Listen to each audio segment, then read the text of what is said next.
இருக்கும் பொழுது நிறைய குருசாமிகள் கன்னி பூஜை கண்டிப்பா பண்ணணும், இவ்வளோ பேர் கூப்பிடணும், இவ்வளோ செலவு பண்ணணும், இதை பண்ணணும் அதை பண்ணணும்னு சொல்லுவாங்க, சொல்லியிருப்பாங்க. இதுல நிறைய பேருக்கு அனுபவம் இருக்கலாம். குருசாமி சொன்னது தப்பு இல்லை, கன்னி பூஜை பண்றது தப்பு இல்லை. ஆனா இந்த விரலுக்கேத்த வீக்கம் சொல்லுவாங்க, நமக்கு என்ன முடியுமோ அதை பண்ணலாம். ஆனா ஒரு விஷயம் குருசாமிகள் சொன்னதெல்லாம் அன்னிலேருந்து இன்னி வரைக்கும், கன்னி பூஜையில் ஐயப்பன் வருவதாக சத்தியம். எந்த கன்னி பூஜை நடந்தாலும் சரி ஐயப்பன், இப்போ ஐயப்பனுக்கு நிறைய வேஷம் தேவையில்லை. ஐயப்பன் எங்கு வேண்டுமானாலும் இருப்பார். எங்கும் ஐயப்பனே, எல்லாம் ஐயப்பனே, எங்கும் ஐயப்பனே, எல்லாம் ஐயப்பனே, எதிலும் ஐயப்பனே, எதிலும் ஐயப்பனே, இந்த புவனம் ஐயப்பனே, எல்லாம் ஐயப்பனே, இந்த புவனம் இந்த உலகம் ஐயப்பனே. ஐயப்பன் எல்லா இடத்துலையும் வியாபித்திருக்கிறார். அதனால எங்க வீட்டுக்கு கன்னிசாமி பூஜைக்கு வந்தா அப்போ அந்த வீட்டுக்கு போக மாட்டாரா சார், இந்த வீட்டுக்கு போக மாட்டாரா? ஐயப்பனுக்கு அந்த கன்வென்ஸ் எல்லாம் தேவையில்லை. ஐயப்பனுக்கு ஃப்ளைட் தேவையில்லை, ட்ரெயின் தேவையில்லை. ஐயப்பனுடைய சக்தி எல்லா பூஜைகளிலும் இருக்கும் என்பது உண்மை, நிதர்சனமான உண்மை. இன்னொன்னு, கண்டிப்பாக ஐயப்பன் அந்த அன்னதானத்தில் கலந்து கொண்டு சாப்பிடுவார் என்பது சத்தியம். இதை விட நான் தெளிவா சொல்ல முடியாது. இதற்கு ஒரு அற்புதமான ஒரு உதாரணம் உண்டு. சரி, இப்ப அந்த கன்னிசாமி பூஜையை பண்ணிதான் ஆகணுமா அப்படின்னு நிறைய பேர் எங்கிட்ட கேட்பாங்க. சார் எனக்கு வசதியே இல்லை சார், நான் எப்படி சார் கன்னிசாமி பூஜை பண்றது? நான் சபரிமலைக்கு போறதே அப்படி இப்படி கிரட்டி நான் போறேன் சார் அப்படின்னு நிறைய சாமிமார்கள் என்கிட்ட சொல்லுவாங்க. கவலையே படாதீங்க, கன்னி பூஜை பண்ணாதான் சபரிமலையில ஐயப்பன் தரிசனம் கொடுப்பார் அப்படின்னு கிடையாது. சில பேர் சொல்றாங்க கன்னி பூஜை பண்ணாதான் நல்லது. சரி, ஒரு ஐயப்பனுக்கு ஒரு பூஜை பண்றதுல தப்பு இல்லை நம்ம வீட்டுல.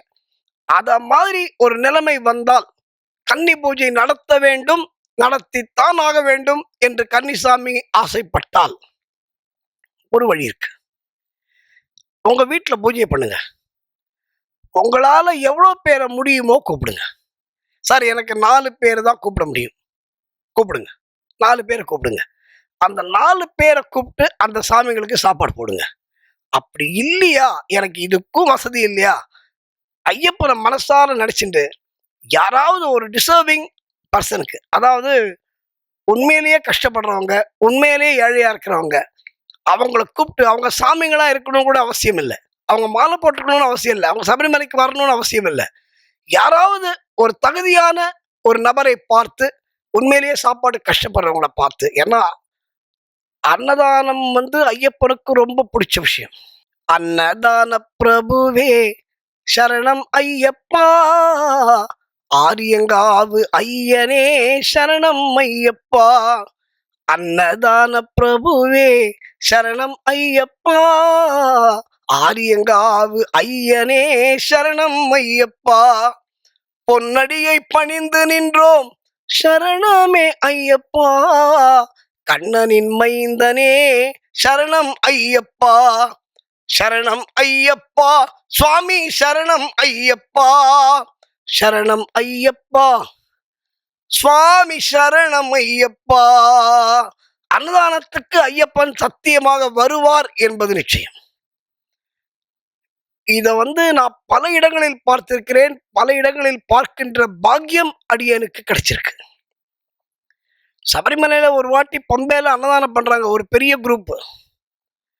அன்னதானம் பண்ணும்போது 108 இலைய போட்டு 107 சாமிகளை உட்காத்தி வச்சு, ஒரே ஒரு இலையில மட்டும் ஆள் உட்காத்தி வைக்காம, ஆனா நம்ம சாப்பிடுற இந்த சாம்பார் சாதம், தயிர் சாதம், எலுமிச்சம்பழ சாதம், புளியோதரை எல்லாத்தையும் அந்த இலையில சர்வ் பண்ணிட்டு அந்த இலையில யாரும் உட்காரல. ஆனால் இந்த 107 பேர் சாப்பிட்டு முடிச்சு அந்த இலையை எடுக்க போகும் பொழுது 107 இலை காலியா இருக்குங்க. அந்த 108வது இலையில அந்த பரிமாறப்பட்ட ஐட்டங்கள்ல அந்த கைரேகை பதிந்திருக்கிறது. அந்த கையை போட்டு சாம்பார் சாதம் பிசைஞ்ச மாதிரி இருக்கு. அப்படின்னா அது யார் சாப்பிட்டது? இதை என்னுடைய கண்ணால் பார்க்கின்ற பாக்கியம் எனக்கு கிடைத்தது. ஐயப்பன் சாப்பிட்ட சாப்பாடு. அப்ப என்ன அர்த்தம்? கண்டிப்பாக எந்த வீட்டில் அன்னதானம் நடந்தாலும் ஐயப்பன் பூஜையில் கண்டிப்பாக ஐயப்பன் வந்து சாப்பிடுவார் என்பது நிச்சயம். அதனால நான் கன்னி பூஜை பண்ணல, அதனால எனக்கு ஐயப்பன் தரிசனம் கிடைக்காது, அதெல்லாம் யாரும் பயப்பட வேண்டாம். மாலை போட்ட பக்தர்கள் அத்தனை பேரையும் மலைக்கு அழைத்து சென்று நல்ல தரிசனம் கொடுத்து திருப்பி கொண்டு வந்து விட வேண்டியது ஐயப்பனுடைய பொறுப்பு. இதுக்கு முக்கியம் என்ன தெரியுமா? நம்மளுடைய சரணாகதி தான். நீ தைரியமா ஐயப்பட்ட எல்லா பாரத்தையும் போடுங்க.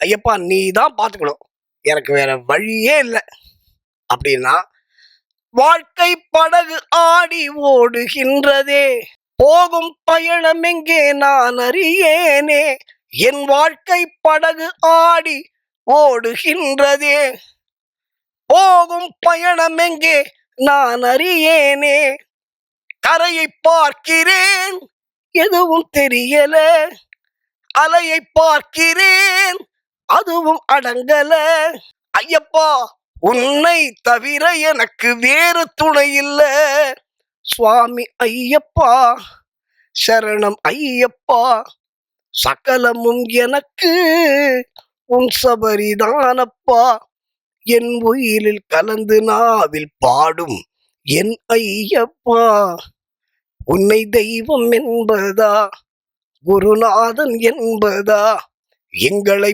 பார்த்து பார்த்து அம்மா மாதிரி பார்த்து பாறான், எங்களை பார்த்து பார்த்து வளர்ப்பதனால் அன்னை என்பதா.